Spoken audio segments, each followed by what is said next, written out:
जय गुरुदेव। अनंत कोटि ब्रह्मांड नायक सदगुरु भगवान के चरणों में कोटि कोटि वंदन, कोटि कोटि प्रणाम सभी को। हर हर महादेव, शंभू शंकर, जय बाबा की। और अभी जैसे 8 तारीख का जो है, तो उस तारीख महाशिवरात्रि है। भगवान शंकर के निमित्त बहुत बड़ा दिवस है, ये दिन है।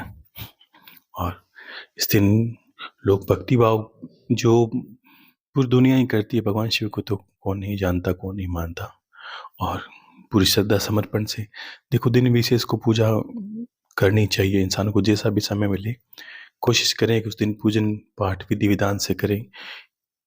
जितना अगर जानते हो तो खुद करें, अगर बड़ा अनुष्ठान कराने की इच्छा हो तो कोई आप अपने किसी ज्ञानी विद्वान पंडित से भी आप अनुष्ठान पूरे घर में बैठकर रुद्राभिषेक आप करवा सकते हैं भगवान शंकर के निमित्त। और खुद करें तो भी करें। देखो, ऐसे मुहूर्त दिन भर भगवान भगवान शिव को तो ऐसे सारे मुहूर्त दिन ग्रह कोई बाधा उनके पूजन में लेकिन आ ही नहीं सकता। कभी ऐसा लगता है कि उनकी पूजा का समय निर्धारित कैसे करें, कितना मुहूर्त है। जब रात्रि पूजन किसी भी जगह कोई पूजा के अंदर अगर लगे, जैसे नवरात्रा, शिवरात्रि, अब जिसमें हम दिन में कर देते हैं ये है, लेकिन अब शब्द को भी समझ लें आप। शिवरात्रि है अगर, तो ये पूजा रात को ही होगी। आप दिन को करोगे मान्य है। मैंने कहा शिव तो कैसे ही, आप तो कभी पूजा करो मान्य कर लेते हैं, लेकिन अगर रात्रि नाम आया है तो आप निश्चित ही रात्रि को पूजा करें। जितना हो सके जागने के प्रयास करें, क्योंकि दिन विशेष में एक ऊर्जा का प्रभाव रहता है बहुत ज़्यादा। शिव शक्ति का मिलन का समय भी होता ही है। और भगवान शिव के प्रादुर्भाव का अलग अलग कथाएं हैं। भगवान शिव के विवाह उपलक्ष्य में भी लोगों की किसी में, लेकिन ये समझ लीजिए, चाहे विवाह हो, चाहे भगवान शिव का प्रादुर्भाव हो, चाहे शिव शक्ति का मिलन हो, तीनों में एक ही बात आएगी कि एक ऊर्जा का ऐसा प्रवाह। जब आपका ऐसा एक जैसे पूजन का समय होता है, वैसे ही एक दिन ऐसा निर्धारित किया गया कि जिस दिन शिव शक्ति का मिलन है। अगर इस दिन रात को आप अगर आधा घंटा बैठकर पूजन के बाद ध्यान करें, कुंडलिनी शक्ति के रूप माता कुंडलिनी को भगवान माता पार्वती मानकर, और अपने एक एक चक्रों का ध्यान करते हुए आधा घंटे सोहम सोहम करेंगे आप, तो अब जितना पूरे पूरे वर्ष में जितना पाओगे उतना उस दिन पा सकते हो आप, अगर आपकी एकाग्रता अच्छी रही तो पूजन के बाद। ठीक है, तो इस दिन यही मुहूर्त ऋषियों ने निकाला कि बहुत कुछ ऐसी ऐसी समय का बहुत प्रभाव होता है इंसान, कि वही समय ऐसा है जो पूरे वर्ष करे तब नहीं होता और एक दिन में हमारा काम हो जाता है। तो ये ऐसी चीज़ें हैं। मांगने के लिए तो दुनिया बहुत चीज़ें चढ़ाती है। मैंने पिछली बार ही कहा था, ये चढ़ाओ वो मिलेगा, वो मिलेगा, वो मिलेगा। एक कितनी अजीब बात है, अगर ईश्वर का नाम देवता नहीं होता या कुछ देता नहीं, तो मुझे लगता है कि सबको ही लगेगा शायद ही कोई ईश्वर के नज़दीक जाता। लोगों की किसी की भ्रांति है। सांसारिक चीज़ों से निकलना भी चाहते हैं, संसार से परे जाना भी चाहते हैं, संसार सागर को पार करना भी चाहते हैं, लेकिन संसार की चीज़ों को पकड़ना भी जानते हैं। अब दो चीज़ होगी, या तो नाव में बैठा जाएगा या कम समुद्र किनारे पे खड़ा रह सकते हैं। अगर नाव पे बैठना है, समुद्र को पार करना है, तो ईश्वर से वैसे ही कामना करें, और कि बस इस भवसागर से पार लगा कैसे करके, ज्ञान से। और बाकी वस्तुएं तो ये करो वो मिलेगा, वो करेगा वो मिलेगा, मिलता ही है। आप नहीं करोगे तो वो मिलेगा।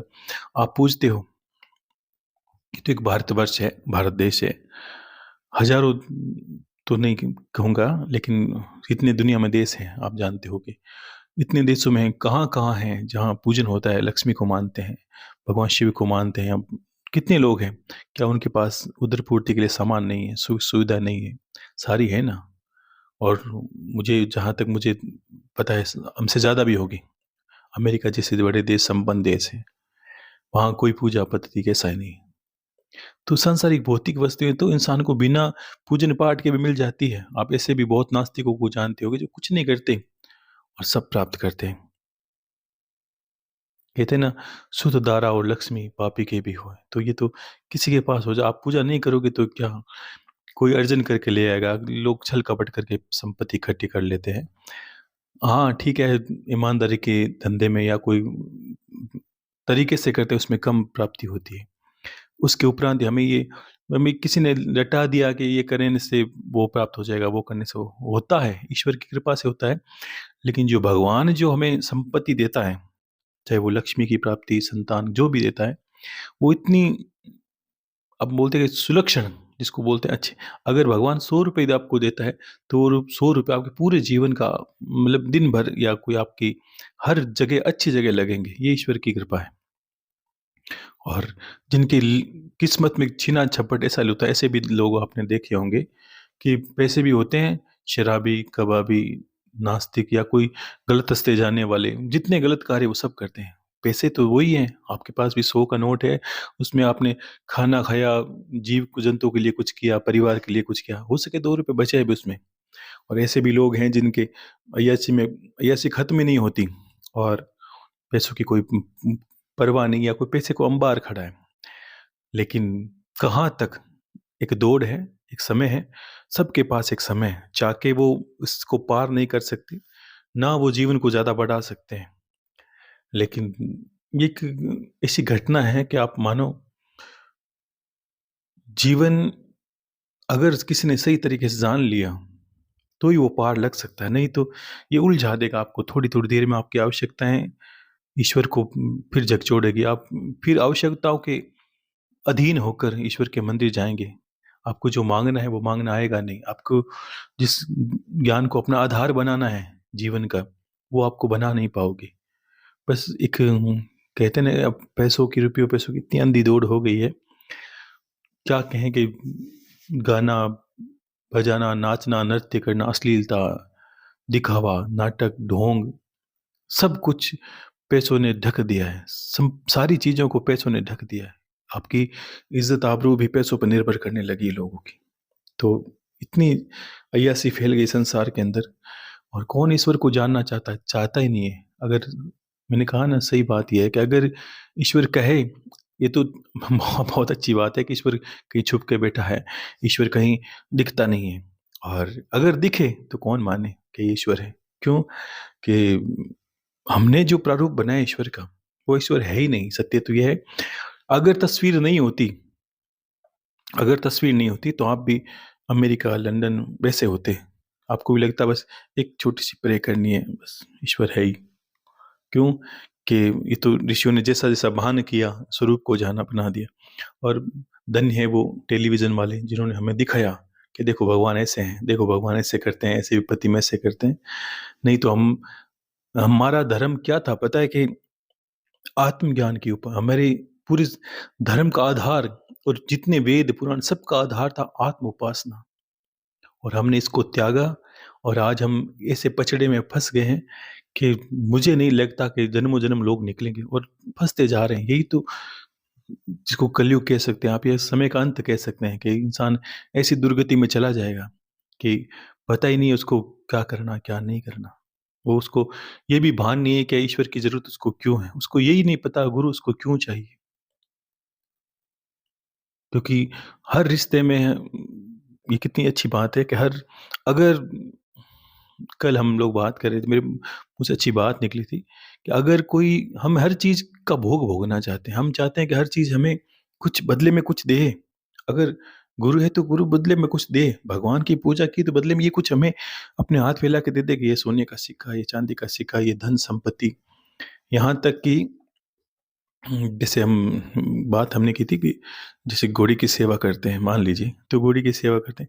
हो सकता है सवारी मैं महीने में 1 बार करूँ, नहीं करूँ, मेरी इच्छा है, ठीक है? अगर उसके एवज़ में कुछ चाहता हूँ कि बस मैं उसको रोज़ उस पे सवारी करूँ, रोज़ उसको मारूँ-पीटूँ उसको, ऐसा ऐसा वो मेरा तब समझ लेना चाहिए कि इंसान ऐसा ही हो गया है। अगर गाय की सेवा करें, जब तक गाय दूध देती है तब तक घर में पड़ी है। बस गौ माता सिर्फ़ फ़ोन में दिखती है। गौ माता वही है जो आपके 2 भाषण देने में दिखती है। आपने गौ माता को जाना कहाँ है, माना कहाँ है, आपको पता ही नहीं है। आपको पता ही नहीं कि आप, हाँ, आपके लिए उचित देवता दुनिया में क्या है? कि देवता वैसा हो जो बिल्कुल बोले नहीं, शिवलिंग की भाँति। हमने जैसा चढ़ा दिया उसने मान लिया, बस ठीक है, समर्पण है, आगे जाओ। लेकिन हम जानना ही नहीं चाहते। लेकिन अगर कोई इंसान संसार को तब जानेगा या भगवान को तब जानेगा, सीधी-सी बात है। अगर कोई पागल इंसान है, वो किसी को नहीं पहचानता। आपके घर का कोई सदस्य पागल हो जाए, उसको बोलो मैं तुम्हारी माँ लगती हूँ, पिता लगते हैं, वो जानता ही नहीं है। अब बताओ वो पागल हुआ क्या? तो सबसे पहले आपको पता है कि वो अपना विस्मय कर गया, उसको खुद को पता नहीं कि मैं कौन हूँ। और जिसने ये नहीं जाना मैं कौन हूँ, वो आपको कैसे जानेगा कि ये मेरे पिता है, ये मेरे फादर है? क्योंकि कैसे जानेगा बताइए? पहले तो पता चलेगा मैं इसका पुत्र हूँ। लेकिन यही दुनिया के साथ हो गया है, वे सब अपना पहचान भूल गए हैं। तो इनको कैसे पता कि जो इसका परमेश्वर पिता है, परम पिता है, वो कैसे मिलेगा? तो ठीक है, हमारे पास सर्टिफ़िकेट नहीं कि हम पागल हैं, बाकी है तो पागल ही। कोई कहे चाहे ना कहे। कोई कहता है भगवान के पीछे पागल हूँ, भगवान के ना, अगर पागल होने की आवश्यकता कहाँ है? सीधा बड़ा रास्ता है, उसमें इतने कंकर डाल दिए कि और इतने बाँध बना दिए कि रास्ता अब इतना मुश्किल लगने लगा है लोगों को। और जहाँ देखो धर्म की गंगा बह रही, जहाँ देखो झूठ कपट बह रहा है, जहाँ देखो दिखावा बह रहा है, जहाँ देखो रुपया, पैसा, मंदिर जाओ तो दान, पुण्य, थक गए हैं लोग ऐसा। और सत्य बताऊँ तो दिखावा ज़्यादा है। दिखावा का अर्थ ये है, मैंने एक प्रचार किया कि ऐसे यहाँ जाओ आप आपका दुःख दरिद्रता दूर होगी। कुछ लोगों ने देखा, अब दुनिया दुखी है बेचारी क्या करे? वो जाती है वहाँ पर। फिर आगे वाले निकल के पीछे चले। आपने देखा बहुत लोग ऐसे मिलेंगे जो कहेंगे सब जगह जाके देख लिया भाई, यहाँ कोई फ़र्क नहीं है, यहाँ मेरी भगवान नहीं सुनी, यहाँ बालाजी महाराज ने नहीं सुनी, शंकर भगवान नहीं सुनी, यहाँ इस धाम ने नहीं सुनी, ये नहीं सुनी। और भगवान का कार्य भी अब सब छूट के यही रह गया है, वो बस ऐसे जादू मंत्र करता है, सबके साथ कुछ छेड़छाड़ करता है, आज आशीर्वाद दिया, कल भूल गया। ये भगवान का क्या एक बैलेंस की बात ही हो गया, मोबाइल में जैसे रिचार्ज किया, आज खत्म है, कल फिर आओ भाई भगवान के मंदिर। अरे वो ईश्वर है, तुम लोगों जैसा नहीं है कि उसने एक वो तो एक ही बार देता है और देता है तो आपकी ना तो संपत्ति खत्म होती है, ना सुख सुविधा खत्म होती है, ना आपकी यश कीर्ति खत्म होती है। कहाँ दूसरी बार मांगने का मौका कहाँ देता है वो? तो लेकिन ठीक है, हमारे सांसारिक देवता है, हमने जैसे बनाए वो बन गए, बस सीधी सी बात है कि गुरु बड़ा कितना होता है कि जितना इंसान देखे। अगर आपकी दृष्टि या क्षमता इतनी रहती है कि गुरु दो हाथों वाला है, गुरु खाना खाता है, गुरु एक सामान्य इंसान है, तो गुरु से वही चीज़ें हासिल कर सकते हो, एक सामान्य ज्ञान।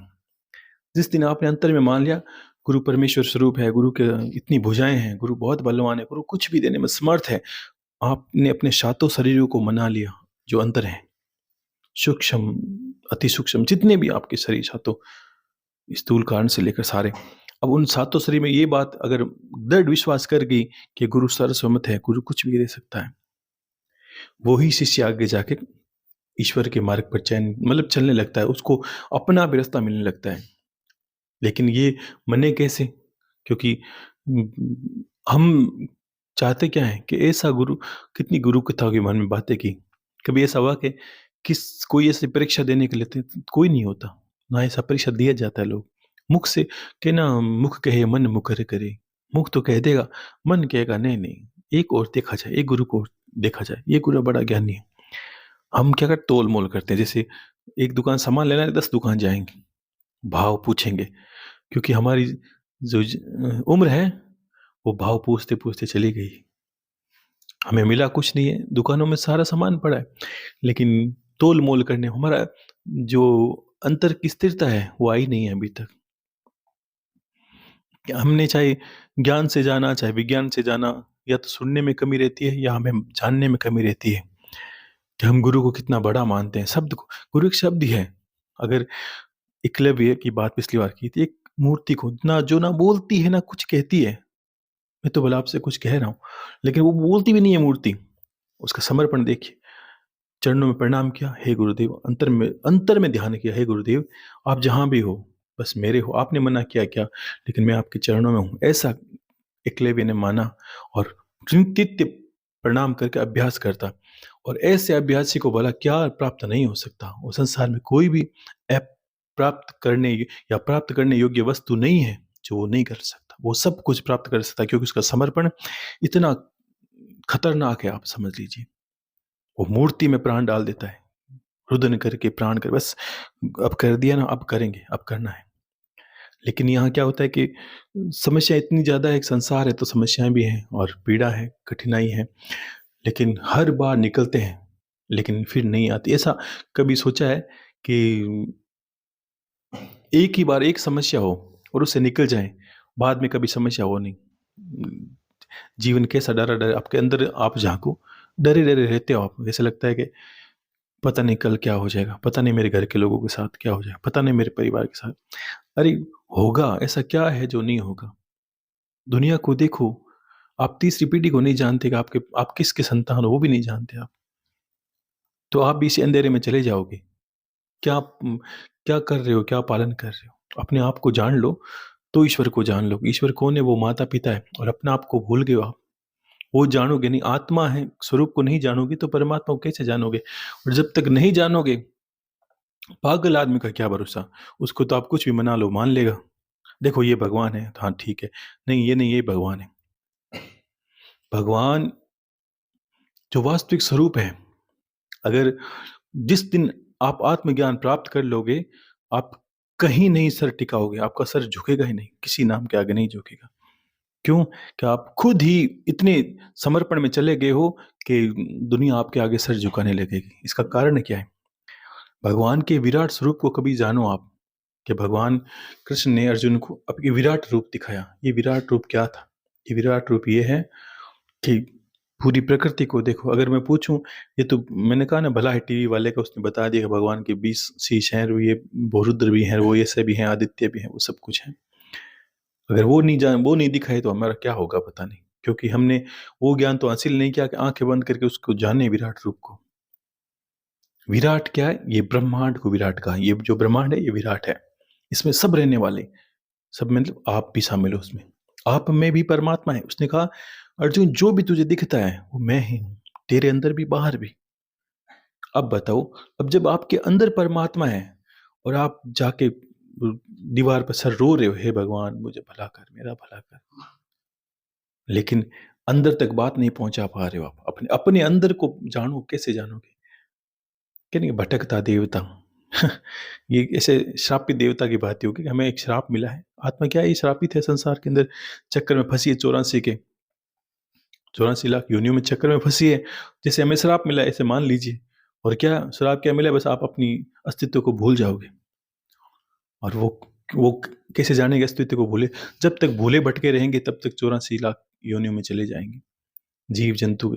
तो ये निस्तारा कैसे हो? तो निस्तारा सीधा सी बात है, एक जीवन में गुरु नाम का शब्द आएगा, एक गुरु आएगा, वो आपकी अंगुली पकड़ के बताएगा, नहीं ये रे मार्ग है। नहीं तो आप गोल गोल इस ब्रह्मांड में बाहर घूमते रहोगे, घूमते।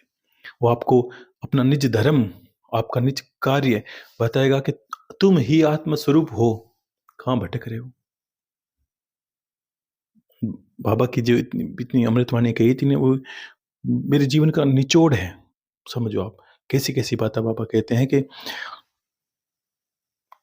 दूर जाने जाने दुर्गति कहिजे पावे कष्ट घरेनो, हर जी मैं नेड़ा सो नेड़ो। इतना इतना नेड़ा शब्द, मतलब इतना इतना कोई पास में है क्या? आप आंखें बंद करो, जितने समर्पण आप आंखें बंद करके पूरा एकाग्र मन से, ध्यान से पूरा, पिछली बार बताया था मन कैसे शुद्ध होता है, वैसे बिल्कुल यही तप है। और जिस दिन आप आंखें बंद करें, 10 मिनट ध्यान करके शांति से अंदर आवाज लगाओ, बाहर नहीं देखना। कोई मंदिर की मूर्त नहीं देखनी कि उस मंदिर में गए थे, वो मूर्त मेरे सर में दिखाई देती, क्या फर्क है? वो मंदिर में लोग बैठे हैं, उनसे पूछ लो, जिनको सामने दिखाई देता है, उनको भी अभी तक चेता चेता नहीं हुआ है। तो आपको देखनी है वो अंदर में, भीतर में, और उस वास्तविक स्वरूप को, ज्योति को देखने की कोशिश करो। हे परमात्मा, हे महादेव, जो भी आप, हे भगवती, हे हे करुणामयी, आप राम कृष्ण जिसको भी मानते हो उसको प्रणाम करो। अंदर से, अंदर अंदर में ऐसा सोचोगे, जो आपका शरीर है यही तो एक मंदिर है, इसके अंदर आत्मरूपी ज्योति में एक परमात्मा विराजमान है। यहाँ तक आपकी गति, ये जिसको जानना है, यही योग है ना। ऐसा है कि उल्टा फुल्टा करना, वो योग अलग है। आप इसको जानो, इसको अगर जान लिया तो आप किसी अवस्था में आपकी प्रार्थना स्वीकार्य होगी। आप 3 दिन करके देख लें, हे प्रभु मेरी ये विपत्ति है, आप हरो प्रभु, आप अंदर विराजमान हो, कहाँ दूर में भटकता जाऊं। तो यही जानना, यही गुरु का कार्य होता है। नहीं तो आपको लगा देगा कि हाँ भटकते रहो इसमें, आप यात्रा करो और वो करो। आप कुछ करना ही, कहाँ यात्रा करनी है? बाहर यात्रा करनी नहीं थी, क्यों यात्रा कर रहे हो बाहर आप? तो वही बात होती है। लोग व्रत भी करते हैं, कहते हैं व्रत करते हैं, उपासना करते हैं। आपकी घर की रोटी बचती है, भगवान को क्या मिला इसमें? आपने एक वक्त खाना नहीं खाया, भला आपका हो 4 रोटी बची, कुछ सामान बचा, आपकी सामग्री बची ना, ईश्वर को क्या भला? तो तप और दान, दान का अर्थ है, तो आपने अपने हिस्से का भोजन किसी को दिया है, वो उपवास है। आपने संयम किया और अपने हिस्से का भोजन बचाया नहीं है, अपने उससे जितना आप खाते हो उसका भोजन निमित्त ईश्वर, किसी को, गरीब को, मंदिर कहीं भी आपको जरूरतमंद को, ये समझ लीजिए उस जरूरतमंद को आपने दिया, और वो उपवास मान्य है। आप मंदिर भी ना जाओ उस दिन, आप देखना अपने हाथ से करोगे तो और सर्वोत्तम है। ये उपवास का वास्तविक अर्थ था। मैंने कहा नहीं, ये सनातन जिसको हम बार बार ये ढिंढोरा पीट रहे हैं, इसका अर्थ ही नहीं लेना जानते जानते लोग। आत्म उपासना ही सनातन है। आत्म उपासना क्या? पौराणिक कथा, पौराणिक ज्ञान। इस ज्ञान के पीछे आप जाओगे तो योग, जो योग शब्द आएगा, भगवान कृष्ण अर्जुन से कहते हैं कि सूर्य ने ईक्ष्वाकु को दिया, ईक्ष्वाकु ने वैवस्व को दिया, तो ऐसे करके के उनके अपने पुत्र, तो ऐसे करके ईश्वर हमारा जो ज्ञान है आया, ये आत्म उपासना है। ये जिसने उपासना नहीं की वो सिर्फ 84 की योनि में आएगा ही आएगा। वो भक्त बना तो क्या है, किसी मंदिर की सीढ़ी पे पड़ा रहा तो क्या है, उसको वापस आना ही है। और देव योनि भी आपको पता नहीं है कि देव योनि भी कोई 84 के पार नहीं है, इसमें भी शामिल ही मानो आप, क्योंकि उसमें भी आप के पुण्य छीन होंगे, आप फिर धरती पे आओगे, नीचे आओगे, गिरोगे, ये सब सब आपको करना पड़ेगा। लेकिन जिस आप अपने स्वरूप में स्थित हो जाओ, एक ही बात है, योग यही कहता है, आप ये स्वरूप क्या है, ये स्वरूप ही जानना है आपको। मैं कौन हूँ ये जानो आप, और बाकी दुनिया को जानने के लिए मत निकलो, ये कौन है, ये बाबा जी कौन है, ये क्या करते हैं, या क्या क्या पूजा करें, ये आपको जीवन को भ्रष्ट कर देगा। आप ये पाओगे कि जीवन में 80 से, मैंने बहुत लोगों को देखा है कि इतने इतने साल लगा दिए, अच्छे संत की खोज में हूँ अभी तक, अच्छा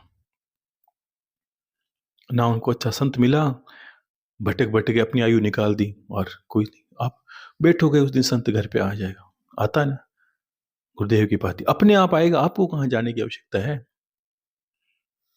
अपने आप। लेकिन यात्रा करो तो ऐसी करो, अंतर से यात्रा करो।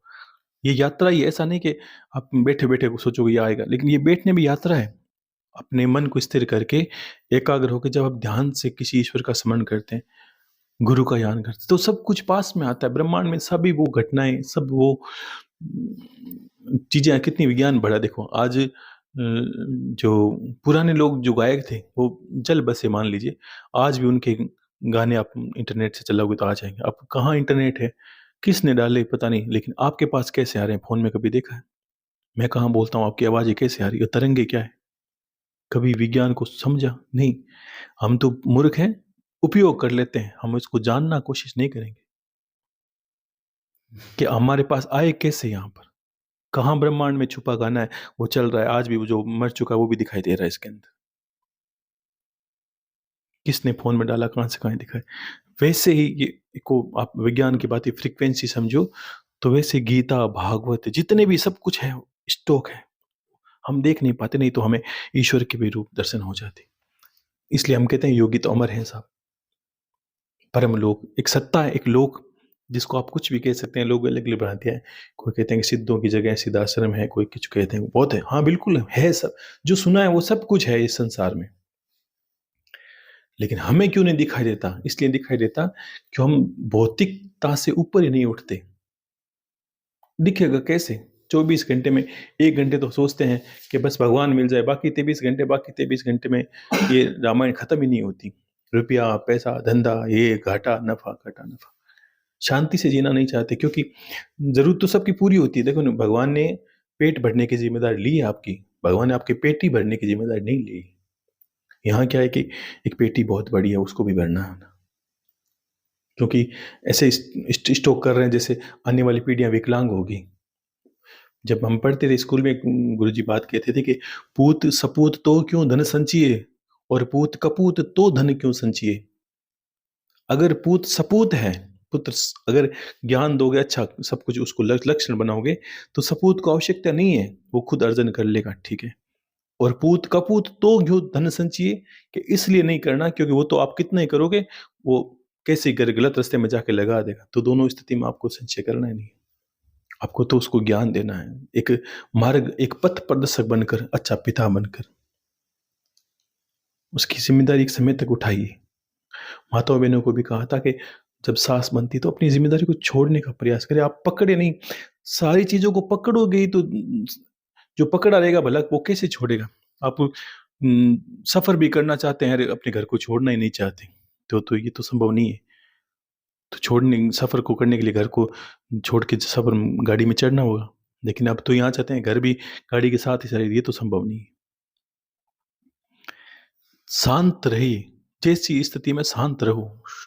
अपने आप सुख, सुख जो है वास्तव में जो भान्य है या आपको अनुभव है, वो कैसे भान होगा। आप शांत हो, शांति में सभी सुख है। कितनी भी आपने देखा बड़े बड़े युद्ध हुए, महाभारत जैसे युद्ध हुए, अंत में क्या होता है कि शांति यज्ञ करवाओ, शांति यज्ञ करवाओ।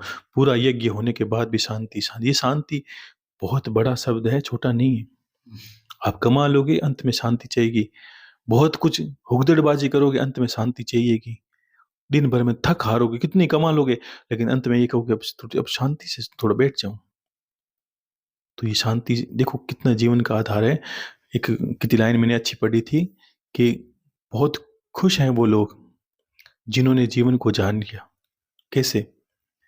कि जीवन को परिश्रम समझा। वो बहुत खुश हैं लोग जिन्होंने जीवन को परिश्रम समझा और भगवान की उपासना को आराम समझा। ये संसार परिश्रम है। आप सोचते हो कि कर्म कर रहा हूँ, ये कर्म एक परिश्रम है, और मैं तो आपको आराम देने की बात कह रहा हूँ कि आप आराम कीजिए। अब आराम अच्छा है, कभी परिश्रम अच्छा है? कि हाँ, पर आराम अच्छा है।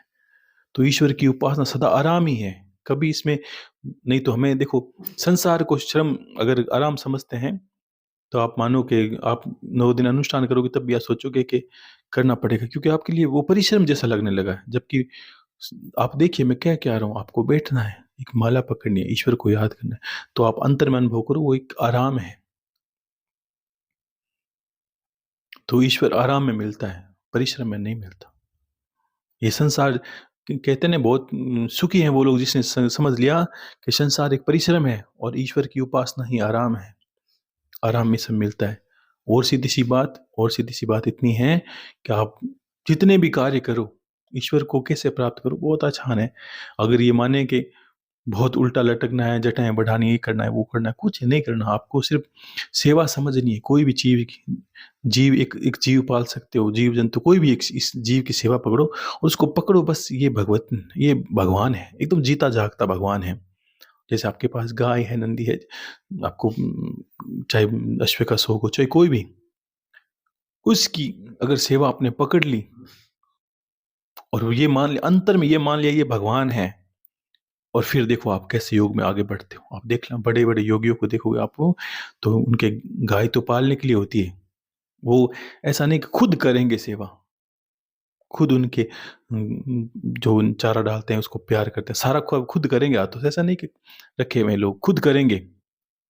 और करने के बाद अगर आधा घंटा के बाद अगर पशु की आपने सेवा की, आप मान लो घर पे गाय हैं, तो उनको बहुत जल्दी प्राप्त होता है। लेकिन तो आप बोलोगे गुरुदेव हम बहुत लोगों के पास आप गाय भी होगी, पशु भी होंगे, लेकिन आपने ये नहीं जाना कि वो ईश्वर है। ये जान के आप करो, फिर देखो आप, और उस वक्त आधा घंटा तुरंत बाद में ध्यान में बैठ जाना, आप अनुभव करोगे कि सारी शक्ति पशु की सेवा, जब उसको प्रेम होता है ना आपसे, तब वो आपकी सारी अपनी सकारात्मकता आपके प्रति वो लुटा देता है। पेड़ में, पौधों में, ये यही तो विराट स्वरूप है। मंदिर तो पहले उन लोगों को समझना चाहिए जिनको बिल्कुल पता नहीं है। फर्स्ट श्रेणी के लोग, जो पहली श्रेणी के लोग हैं, वो मंदिर पे आश्रित रहते हैं कि मंदिर में भगवान है, मंदिर में भगवान है, मंदिर में उनके निमित्त यही बात है कि सिर्फ मंदिर में भगवान है। थोड़ा ऊपर उठेंगे तो वो सोचेंगे जीव, कहने कबीर की राम कितनी अच्छी बात की, एक राम दशरथ का बेटा, ये पहली अवस्था है। उसको राम जी का मतलब यही बताया कि भाई दशरथ जी के लड़के थे और अयोध्या में जन्मे, उससे अलावा वो जानता नहीं है। थोड़े भक्ति बढ़ेगी तो क्या कहेगा, एक राम दशरथ का बेटा, दूजा घट माही बैठा, यानी वो समझेगा संसार में जितने प्राणी हैं सब में राम ही है। तीजे राम का सकल बसारा, और अगर ज्ञान किया उसके अंदर और आत्म की जो आत्मज्ञान है और विस्तार होता है, तो तीजे राम का सकल बसारा। वो सोचेगा घटघटी तो बात बहुत नीचे की हो गई है, अब तो जीव जंतु पेड़ पौधों पशु पक्षी सब में ईश्वर विराजमान है, कहीं कोई दिक्कत नहीं। तो ये तीसरी अवस्था। चौथी अवस्था, चार अवस्थाएं की चौथी क्या, एक राम जगत से न्यारा, तब उसको अंतर में प्रकट हो जाएंगे बाहर।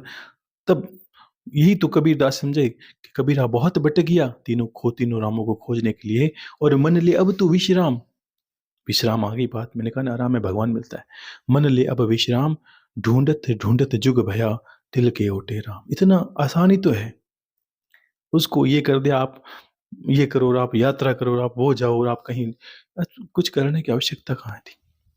सच्ची सेवा को पकड़ो, ईश्वर मिलता ही है। भगवान कृष्ण को मानते हो, उनकी जीवनी को देखो तो सही, करते क्या है, बस गौ माता की सेवा करते हैं सब।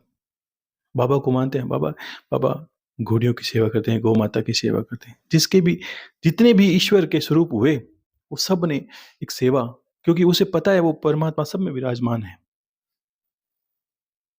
और जिसने परमात्मा के विराट स्वरूप को जान लिया, वो अर्जुन की बात ही हो गया। नहीं तो सारे संसार में विराजमान है, उस महाभारत में सभी विराजमान है, लेकिन अर्जुन ही ऐसा क्यों कि अर्जुन ही आवश्यक है उसके लिए। क्यों कि उसने जानने का प्रयास किया।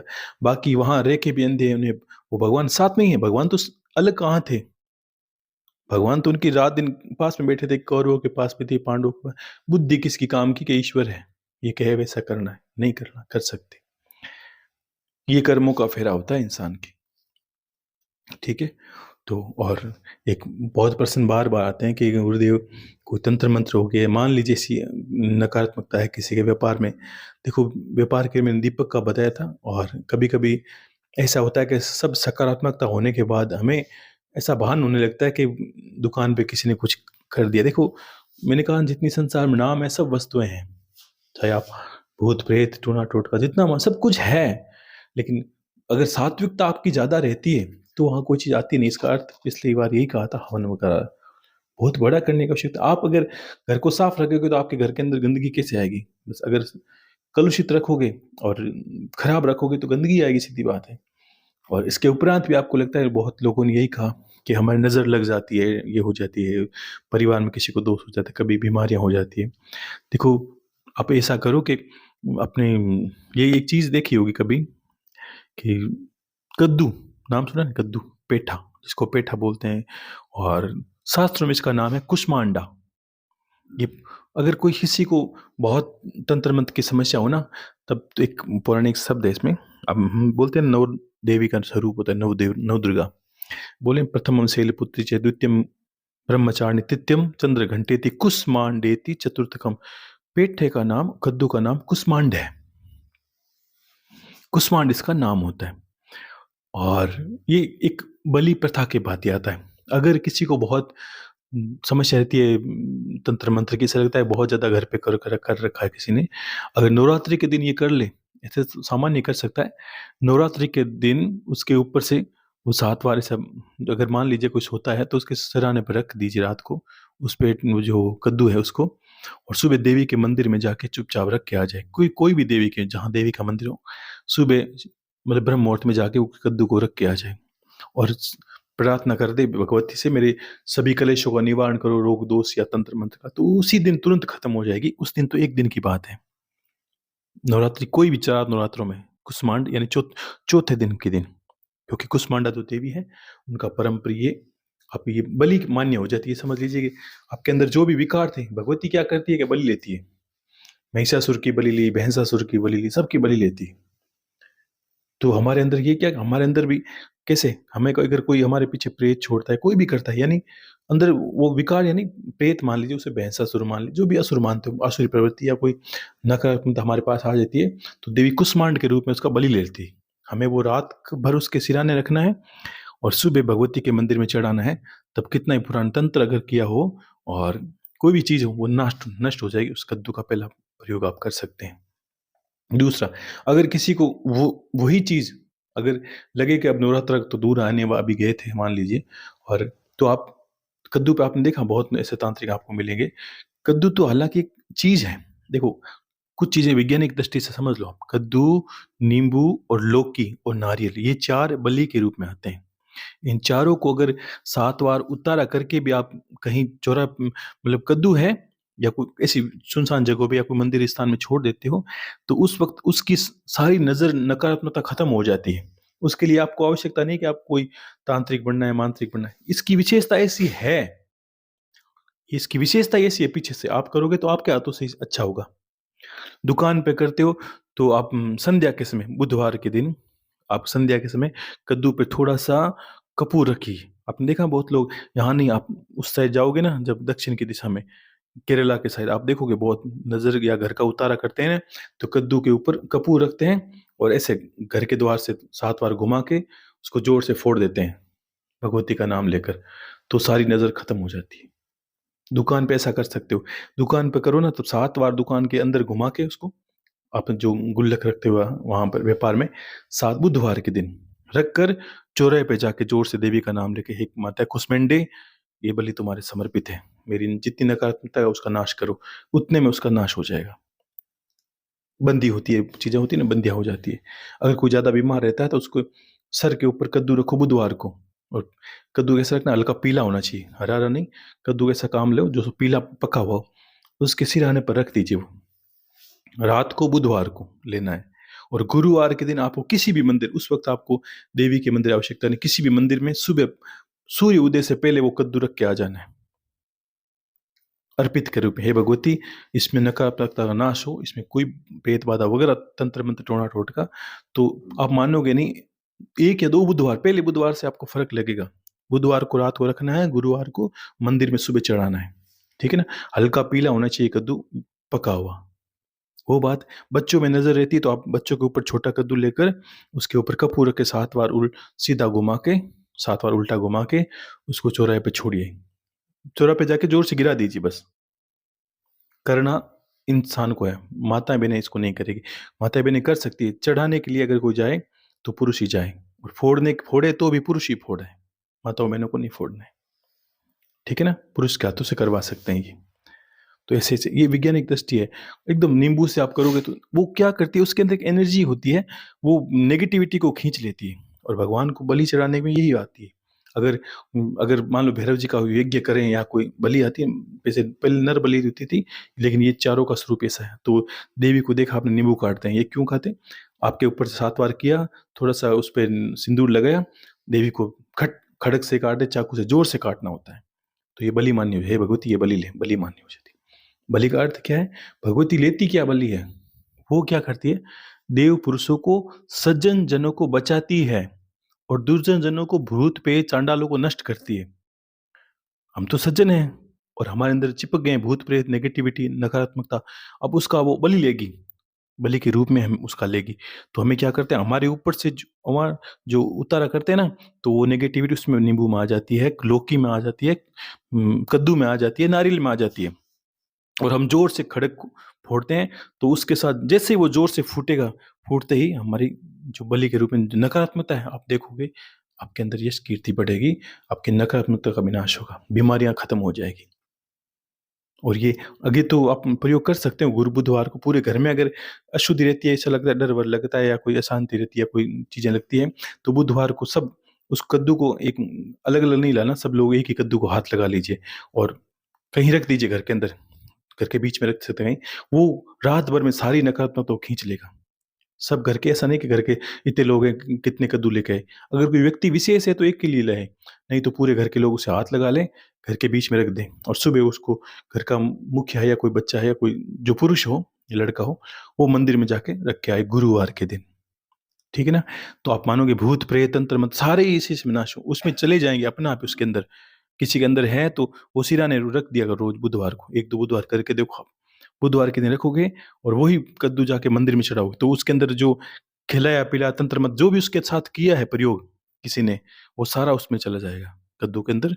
वो मंदिर में आप चढ़ा के प्रार्थना करो भगवान से, हे भगवान ये इसी को यहीं रख ले। तो वो उस जिस मंदिर में वो कद्दू जाएगा ना, तो उसी के साथ वो नकारात्मकता भी वहीं चली जाएगी, मंदिर में बंध जाएगी, समझ लीजिए। आपने देखा ना धामों में लोग नारियल बंधवाते हैं। नारियल भी इसी का स्वरूप है, ध्यान रखना। ये वैज्ञानिक दृष्टि से नहीं समझा सकता आपको पूरा, लेकिन ये समझोगे आप, इन चारों का प्रयोग आप बिना कोई बड़ा संत बने हुए, बड़ा तांत्रिक मांत्रिक बने हुए खुद भी कर सकते हो। ठीक है ना? आपको इसके लिए कोई बड़ा यज्ञ नहीं, ये तो एक विज्ञान है। लोग लगाते हैं ना दुकानों में नींबू मिर्च वगैरह, क्यों? आपको समझना होगा नींबू क्या करता है, मिर्च क्या करती है। ये विज्ञान है भी है और तंत्र मंत्र भी है।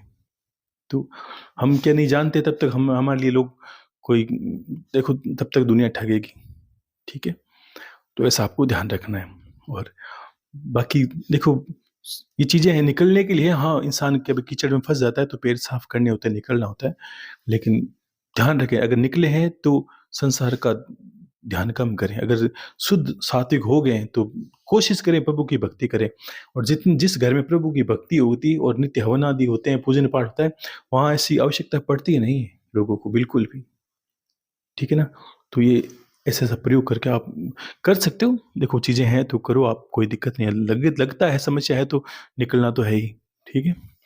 तो सभी खुश रहें, सभी को आशीर्वाद है। हर हर महादेव। और शिवरात्रि के दिन सभी लोग कोशिश करें कि संध्या को पूजन करें भगवान शिव का। जैसी भी आपसे भक्ति हो भगवान शिव का, मैंने कहा ना, रुदन करके मंदिर में घुस जाइए, अपने घर पे कर लीजिए, कहीं कोशिश करें रात्रि को करें। अगर इंतज़ार किया है, पूजन करना है मन से और भाव से, तो आप रात्रि को करें 8 बजे संध्या के समय, कभी गोधूलि बेला के बाद है 7 बजे के बाद। और परिवार के लोग हैं, कोशिश करें सभी लोग बैठें, ये बहुत ज़रूरी है। ये चीज़ें आपको समझनी है कि आप बैठे हो, फिर आप ठीक हो गए, आप सब समस्या से निकल गए, लेकिन घर वाले से रो रहे हैं, फिर आप वही बोलोगे, गुरुदेव मैं तो ठीक हूँ, इसको सही नहीं है, इसको सही नहीं। तो ऐसी जगह हो तब उनको कान पकड़ के बिठाइए, कोई अगर नास्तिक हो उसको थप्पड़ मार के बिठाइए कि बैठ यहाँ पर। तो ऐसी एक ज़िम्मेदारी है, अच्छा काम हो तब उसमें क्रोध करके भी बिठा देना चाहिए कि नहीं बैठ, क्योंकि भला हो रहा है ना उसका। तो ये एक कारण है। अगर माताएँ-बहनें पुरुष हैं, अगर पति-पत्नी तो जोड़ा बना के बैठे, बच्चे बैठे साथ में, अगर बूढ़े माता-पिता उनको भी जो बैठ नहीं पाते उनको कुर्सी पे बिठा के करवाएँ, बस करवाना है। ठीक है ना? बाकी आपकी सामग्री, आपका समर्पण, इतना ही है। ठीक है ना? तो इसलिए मैंने आज थोड़ा कह भी दिया, आपको थोड़ा समय मिला तो। और सभी खुश रहें और जीवों को समझें। मैंने कहा ना, ईश्वर को देखो आप चारों तरफ है ही वो, दूर है कहाँ?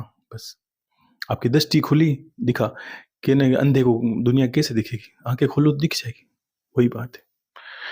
तो हर हर महादेव, शंभो शंकर, महादेव सबका कल्याण करे, सबकी पूजा स्वीकार करेगी। निश्चित ही इस बार महादेव, मेरी अंतर प्रार्थना है कि आपको निश्चित सारी पूजा स्वीकार होगी। आप जैसी भी पूजा करोगे, अगर भाव और अच्छा रखा, तो ये ज़िम्मेदारी मैं गुरुदेव के निमित्त से लेता हूँ आपकी, और महादेव के निमित्त से लेता हूँ कि आपकी सारी की पूजा स्वीकार है, ठीक है?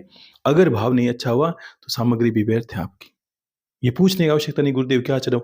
आप सारी चीज़ें मिला के चढ़ा देना, मैं स्वीकार करवा दूँगा, कैसे करिए, ये मेरा कार्य है। लेकिन भाव में कमी नहीं होनी। मंत्रों में भले ही कमी हो, भाव में कमी नहीं रखना, ठीक है? तो सभी खुश रहें। हर हर महादेव, शंभो शंकर।